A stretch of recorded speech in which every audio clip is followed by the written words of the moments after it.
Hello and welcome to Co-Ed for Kid Goes Live. My name is Kelly Goodell and I'm the Regional Coordinator for Prevention Services at the Co-Ed Early Care and Education Division.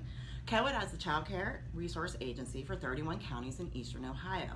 This broadcast is brought to you today in partnership with the Ohio Children's Trust Fund and the Eastern Ohio Prevention Council, both who are seeking to provide child abuse and neglect prevention services in Belmont, Carroll, Coshocton, Guernsey, Harrison, Jefferson, Monroe, Muskegum, Noble, and Tuscarawas counties. Thank you for joining us today. We are live and on site in Tuscarawas County at the Board of Developmental Disabilities. Today my guest is Nate Camden, who is superintendent, and Christy Blick, who is an early intervention specialist. Thank you both so much for joining me today, and we're excited to hear about what goes on here at the board and how early intervention services are available to children and families across our counties. So welcome. Nate, if you want to begin and just tell me a little bit about yourself and about the board and what goes on here. Sure. As Kelly mentioned, my name is Nate Camden. I'm the superintendent here at the Tusk County Board of DD. I've been in this position now for a full year. Previous to that, I was the transitional superintendent for about a year and a half. And so here at the county board, we have just the amazing privilege of partnering with about 600 people with disabilities here in Tusk County.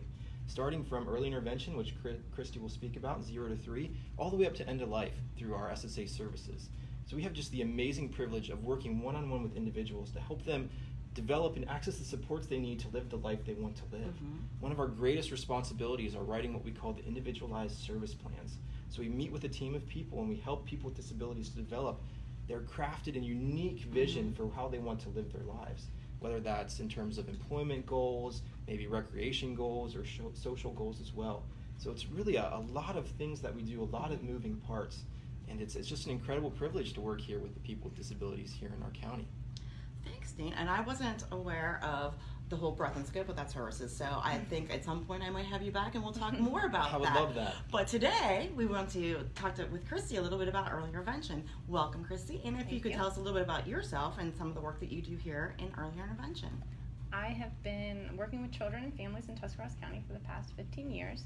The past 2 years, I have been in my current position as an early intervention specialist here with the County Board of DD, and we work with children birth to 3 throughout the county who have suspected delays or diagnosed medical conditions or disabilities, and work with their family in their home, in their natural environment, to help enhance their development. And services are provided at no cost to the family. We work in collaboration with Ohio Help Me Grow.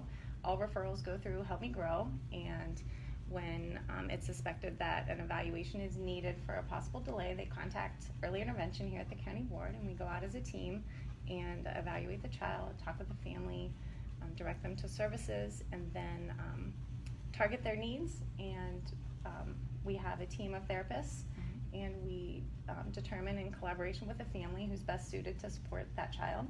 We have a physical therapist, an occupational therapist, 2 developmental specialists, myself and Ashley Kahaney, and we also have a speech therapist.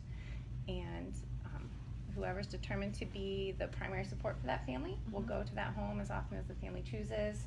It can be weekly, it can be monthly, and our goal is to empower the parents to be able to work with their child every day to enhance their development. Lots of parents don't realize they're already doing great things to support their child's development. It's just coaching them and helping them kind of pinpoint what areas they can improve upon, and just for them to help their child when we're not there. So we're coaching the parent during our visits through play. Children learn best through play in their natural environment with people they're familiar with. So it's not like a therapy session where you're bringing your child to an office and we're doing flashcards. That's not what it's about. It's about getting down on the floor with the kids and playing with their toys, playing with things that they play with every day, doing things that they already do with their parents, and just giving the parents ideas to make it even more of a productive experience than it already is, to target their particular area of need. So first steps for any parent who may think that their child is eligible or maybe in need of service, their first step is to contact their local Help Me Grow. Correct. Is that correct? That's right. Okay. So once they either are referred, I welcome everybody to check out our Help Me Grow site, because we did do a segment on that to learn more about Help Me Grow and how you access those services. So working in partnership with Help Me Grow, Kiddo Joe is identified with something. How does that process really look? You mentioned team members. How does that look like, the transition from the Help Me Grow services into the actual early intervention services? Well, anyone can call to refer a child who they suspect has a need. A parent, a doctor's office, a family member if they're the caregiver for the child, and they will be put into contact. The call centers are regional, so they will then... So a call from another county would identify that, oh, we live in Tusk County, so then it would be funneled to you. So it is a regional approach, and so when they're calling, and they realize that they're being diverted to the appropriate county or agency. Okay. Their information is collected and sent to our local Help Me Grow office, which is through Ohio Guidestone and Personal and Family Counseling Services. They're then linked with a service coordinator who will go out and meet with them and gather all of the information, figure out what their concerns are, what their availability is, what they need help with. And so then the initial assessment kind of is done informally like that? Informal discussion to figure out what they need. Then we meet together as a team weekly with the Help Me Grow service coordinators and with our team of therapists and developmental specialists to determine, once a child is referred, what that specific need is. Then we will send out a developmental specialist along with the appropriate therapist. So if we have a child who is late in walking, our physical therapist would accompany us to do that evaluation. And we always send two team members to evaluate the child.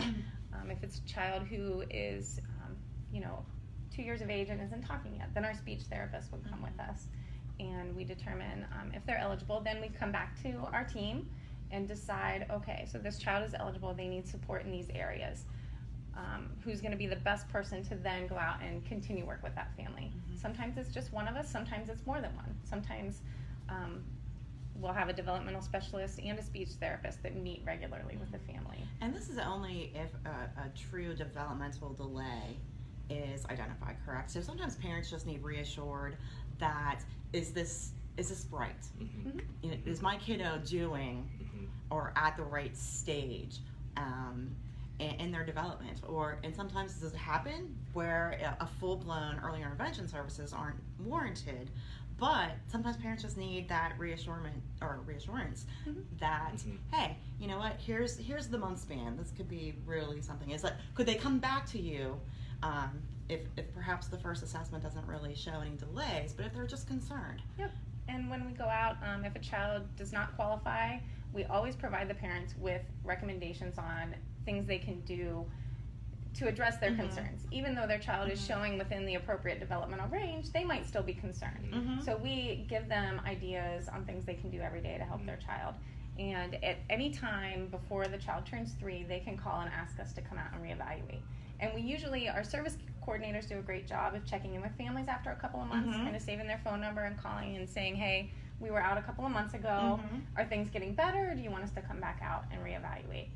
And that's really helpful, because I think that's part of parents, probably families as a whole, with all of your services. It's sometimes just getting that initial education as to something doesn't just feel right, and they just need education and information, and to understand that there's support available, whether it's very formal in nature and therapeutic or medical or what have you, or just that sense of community that I'm not in this all by myself. And that's always a really important role within any community, because I think as parents, we second guess ourselves. We question. We want the very best, but sometimes we don't know that we necessarily have the tools to do it by ourselves. And that's one thing I think when you touched upon, pretty much birth through adulthood, is knowing that there's that sense of support and resources that we can access as a community. For sure. And I'd say one other thing about our EI that I'm just so passionate about is it's just an incredible use of taxpayer dollars, because we found that by investing in children when they're young, they might need less services even as they grow. I know we've had instances in this county where you have someone in EI for several years, and they move to our preschool program at the Starlight School, where there's easy access to therapies that sometimes they might even go into public school without even needing an IEP.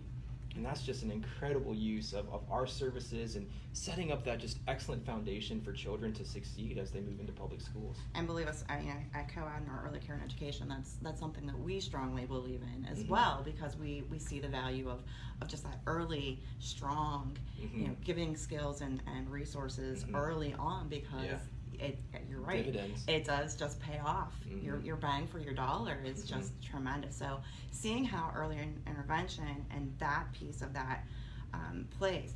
Do you work with, just coming from the COAD point of view, childcare centers or other facilities, or does it always happen in the home? If the child, for whatever reasons, spends is in care during the day, is that some place that you would go in and provide services, or does it need to be with their primary caretaker at home? We can also go into daycare centers or to private daycare providers if that's something that the parent authorizes and wants, because it's also a child's natural environment. If they're spending a lot of time there, we want to work with that caregiver in that environment.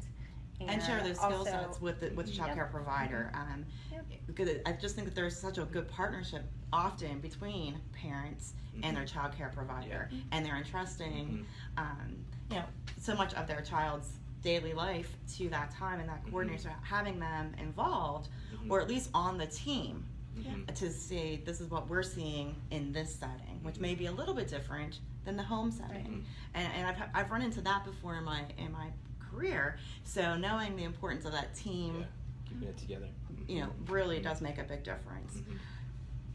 Chrissy, is there anything else that you think that our viewers, who are just reminding our parents and community members and child care providers and parents, and we want the education and information available to our community members, that please share with us your contact information, the regional phone number for that. That would be a great resource, and we'll also add that at the end of our broadcasts online on Facebook.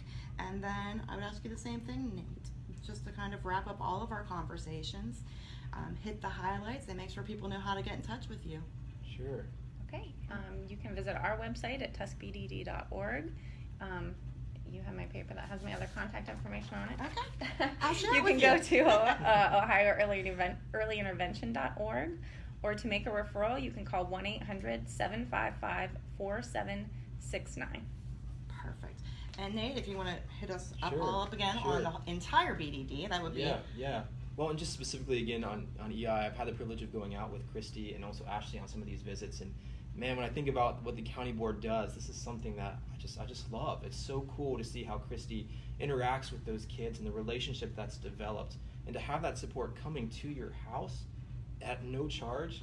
I feel like this is just an excellent benefit that we offer, and just a huge investment in our community. So if you have any concerns, I would really ask parents to look into this. It's like Christy said, it's based on just normal play activities you have with your child. It's nothing complex or very difficult, but just ways of being strategic when you're interacting with your child to help them meet those milestones. And like we talked about earlier, this is just a great foundation to set people up as they enter into public schools or they continue along the path of services in the DD system. And so after they would work with Christy and they would go to maybe our preschool program, then they would be assigned an SSA here. And that's another great resource of the county board. SSA stands for Service and Support Administrator. It's basically like a case manager for a person with disability that will follow you throughout your life. So, and that can start in school age, because early intervention again is 0 to 3, birth to 3, and then they would transition into the services after early intervention would then be your with the preschool. SSA. And their early intervention team would help the family connect with their local school district as they're turning 3 to see if they are eligible for ongoing services through their school district, and help them with that transition. And also, if there is a need for ongoing services through the county board, we also help connect them with a service and support administrator.